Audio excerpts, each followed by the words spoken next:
নমস্কাৰ বন্ধু বান্ধৱীসকল, আপোনালোক সকলোকে আমাৰ চেনেললৈ পুনৰবাৰ স্বাগতম জনাইছোঁ। যদি আপোনালোকে Assam direct recruitment, ADRE, APSC, Assam police বা অন্যান্য চৰকাৰী পৰীক্ষাৰ বাবে প্ৰস্তুতি চলাই আছে, তেন্তে আজিৰ এই ভিডিঅ'টো বিশেষ গুৰুত্বপূৰ্ণ হ'ব। আজি আমি আলোচনা কৰিম অসম বুৰঞ্জীৰ 30টা অতি গুৰুত্বপূৰ্ণ প্ৰশ্নোত্তৰ। প্ৰতিটো প্ৰশ্ন পৰীক্ষাৰ দৃষ্টিকোণৰ পৰা অতি প্ৰয়োজনীয়, গতিকে ভিডিঅ'টো শেষলৈকে মনোযোগেৰে চাব আৰু নিজৰ নম্বৰ গণনা কৰি যাব। আহক তেন্তে প্ৰথম ভাগ প্ৰাচীন যুগ আৰু পৌৰাণিক আখ্যানৰ পৰাই আৰম্ভ কৰোঁ। প্ৰথম প্ৰশ্নটো হৈছে, পৌৰাণিক আখ্যান অনুসৰি প্ৰাচীন অসমৰ প্ৰাগজ্যোতিষপুৰৰ আটাইতকৈ প্ৰথম ৰজা কোন আছিল? অপশ্যন আছে নৰকাসুৰ, মহীৰংগ দানৱ, ভাস্কৰ বৰ্মন, বানাসুৰ।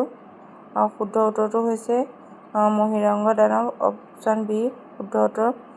2 নম্বৰ কুৱেশ্যনটো হৈছে, কামৰূপৰ বৰ্মন বংশৰ প্ৰতিষ্ঠাপক কোন আছিল?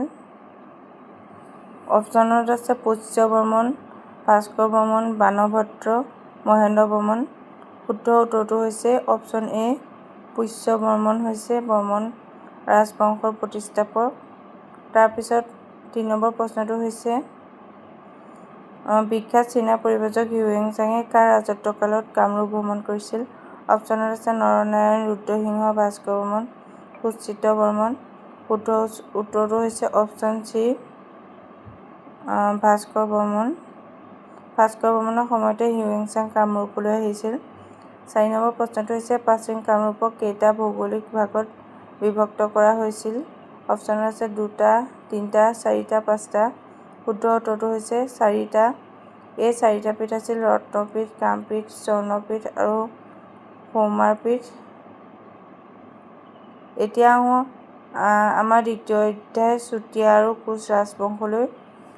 5 নম্বৰ প্ৰশ্নটো হৈছে, চুতীয়া ৰাজ্যৰ প্ৰতিষ্ঠাপক কোন আছিল? অপশ্যনত আছে বীৰপাল, ৰত্নপাল, সত্যনাৰায়ণ, ধীৰনাৰায়ণ। শুদ্ধ উত্তৰটো হৈছে অপশ্যন এ, বীৰপাল। 6 নম্বৰ প্ৰশ্নটো হৈছে, আহোমৰ ওচৰত আত্মসমৰ্পণ নকৰি আত্মবলিদান দিয়া চুতীয়া ৰাজবংশৰ শেষ ৰাণীগৰাকী কোন আছিল? অপশ্যনত আছে মূলা গাভৰু, সতী সাধনী, সতী জয়মতী, কুৰংগনয়নী। শুদ্ধ উত্তৰটো হৈছে সতী সাধনী। 7 নম্বৰ প্ৰশ্নটো হৈছে, কমতা বা কোচ ৰাজবংশৰ প্ৰতিষ্ঠাপক কোন আছিল? অপশ্যনত আছে নৰনাৰায়ণ, বিশ্বসিংহ, চিলাৰায় আৰু ৰঘুদেৱ। শুদ্ধ উত্তৰটো হৈছে বিশ্বসিংহ, অপশ্যন বি, কাইৰাকেশ্বৰা। 8 নম্বৰ কুৱেশ্যনটো হৈছে, কিংবদন্তি কোচ সেনাপতি চিলাৰায়ৰ আচল নাম কি? অপশ্যনত আছে মল্লদেৱ, শুক্লধ্বজ, নৰদেৱ, গোহাঁই কমল। শুদ্ধ উত্তৰটো হৈছে শুক্লধ্বজ। ইয়াৰ পিছৰটো অতি গুৰুত্বপূৰ্ণ বিষয় হৈছে আহোম যুগ আৰু প্ৰশাসন। ইয়াৰ পৰাই তাৰ পাছৰকেইটা প্ৰশ্নলৈ আহিছোঁ। প্ৰথম প্ৰশ্নটো হৈছে, স্বৰ্গদেউ চুকাফাই প্ৰতিষ্ঠা কৰা আহোম ৰাজ্যৰ প্ৰথম ৰাজধানী কি আছিল? অপশ্যনত আছে গড়গাঁও, ৰংপুৰ, চৰাইদেউ আৰু যোৰহাট। শুদ্ধ উত্তৰটো হৈছে অপশ্যন চি, চৰাইদেউ।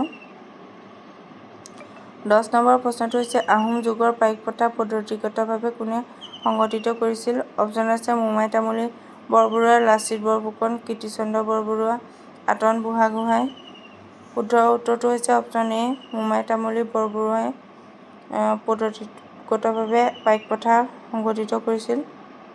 11 নম্বৰ প্ৰশ্নটো হৈছে, কোনজন আহোম ৰজাক দিহিঙীয়া ৰজা বুলি জনা যায়? চুহুংমুং, চুকামুখা, চুচেনফা, প্ৰতাপসিংহ। শুদ্ধ উত্তৰটো হৈছে এ, চুহুংমুং।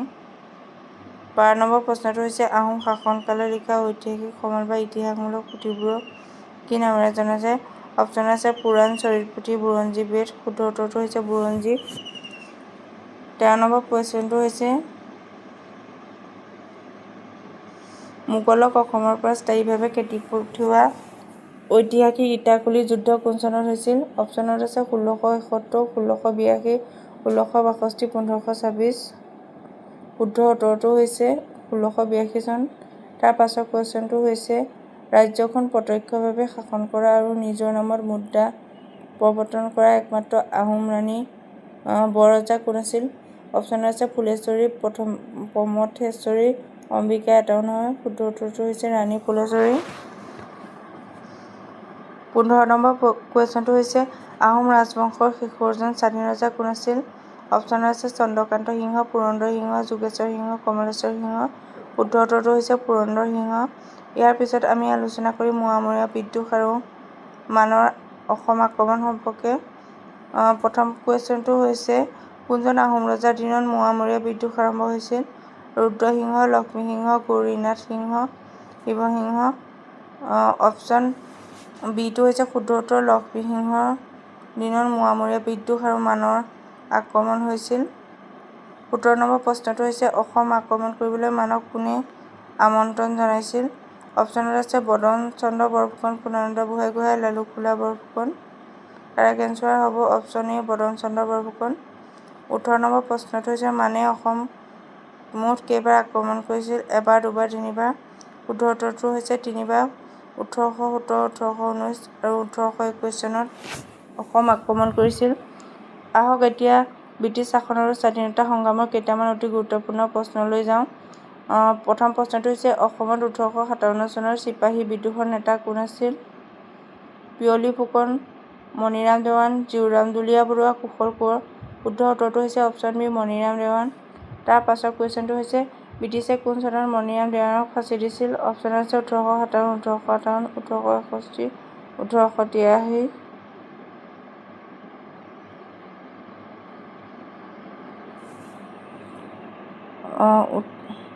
শুদ্ধ উত্তৰটো হৈছে ১৮৫৮ চনৰ ২৬ ফেব্ৰুৱাৰীত। ২১ নম্বৰ প্ৰশ্নটো হৈছে ঐতিহাসিক পখৰুঘাটৰ ৰং কৃষক বিদ্ৰোহ কোন চনত সংঘটিত হৈছিল? ১৮৯৪ চনত। ২২ নম্বৰ প্ৰশ্নটো হৈছে পখৰুঘাটৰ বিদ্ৰোহক অসমৰ ইতিহাসত কি বুলি জনা যায়? অসমৰ জালিয়ানাৱালাবাগ, চিপাহী বিদ্ৰোহ, ফুলগুৰিত হোৱা অসহযোগ আন্দোলন। শুদ্ধ উত্তৰটো হৈছে অসমৰ জালিয়ানাবাগ বুলি জনা যায়। ২৩ নম্বৰ কুৱেশ্যনটো হৈছে ব্ৰিটিছৰ কৰ নীতিৰ বিৰুদ্ধে অসমৰ কোনটো কৃষক বিদ্ৰোহ আছিল? অপশ্যন আছে পখৰুঘাটৰ ৰং, ফুলগুৰিত হোৱা, ৰঙিয়ামেল, লাচিমা বিদ্ৰোহ। শুদ্ধ উত্তৰটো হৈছে ফুলগুৰিত হোৱা ১৮৬১ চনত। তাৰ পাছৰ কুৱেশ্যনটো হৈছে ১৯৪২ চনৰ ভাৰত ত্যাগ আন্দোলনৰ সময়ত সমগ্ৰ ভাৰতৰ ভিতৰত ফাঁচি দিয়া একমাত্ৰ শ্বহীদজন কোন আছিল? অপশ্যনত আছে কুশল কোঁৱৰ, কনকলতা বৰুৱা, ভোগেশ্বৰী ফুকন, মুকুন্দ কাকতি। শুদ্ধ উত্তৰটো হৈছে কুশল কোঁৱৰ। অপশ্যন এ শুদ্ধ উত্তৰ। ২৫ নম্বৰ কুৱেশ্যনটো হৈছে চিলনৰ সলনি দিছপুৰক কোন চনত অসমৰ ৰাজধানী কৰা হৈছিল? ১৯৪৭, ১৯৭২, ১৯৭৩, ১৯৮৫। শুদ্ধ উত্তৰটো হৈছে ১৯৭৩ চনত।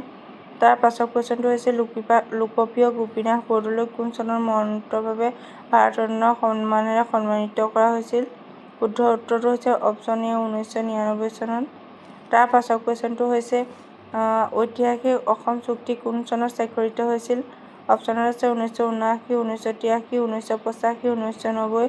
শুদ্ধ উত্তৰটো হৈছে অপশ্যন চি ১৯৮৫ চনৰ ১৫ আগষ্টত।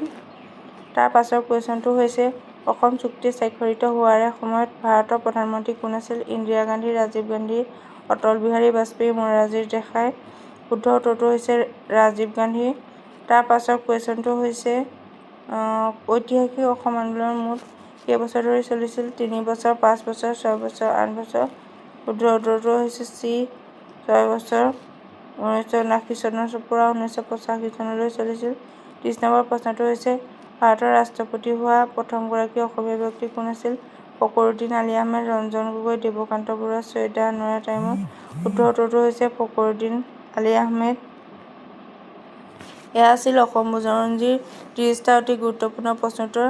আপোনালোকে এই ৩০টা প্ৰশ্নৰ ভিতৰত কেইটা শুদ্ধ উত্তৰ দিব পাৰিলে তলৰ কমেণ্ট বক্সত নিশ্চয় জনাব। যদি ভিডিঅ'টো চাই ভাল পালে তেনেহ'লে লাইক কৰক, বন্ধু-বান্ধৱীৰ সৈতে শ্বেয়াৰ কৰক আৰু চেনেলটো ছাবস্ক্ৰাইব কৰিবলৈ নাপাহৰিব এনে আপডেট পাবৰ বাবে।